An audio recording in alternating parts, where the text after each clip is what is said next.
So I've been doing a little bit of work on the back wheel. As I've got everything apart, I've decided I'm going to replace as many of the bearings and seals as I can.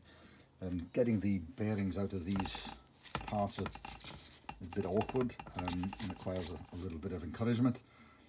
So I use roll bolts to grab hold of the ID of the bearing.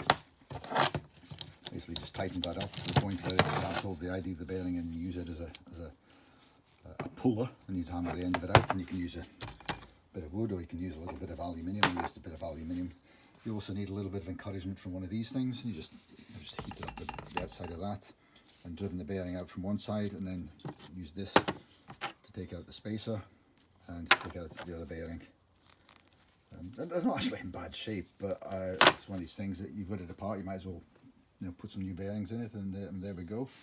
So they'll be, get that all cleaned up, get it all put back together, and that's the sprocket carrier. And then obviously I've got to do exactly the same with the rear wheel itself, which is sitting here. Get that all done and use exactly the same process.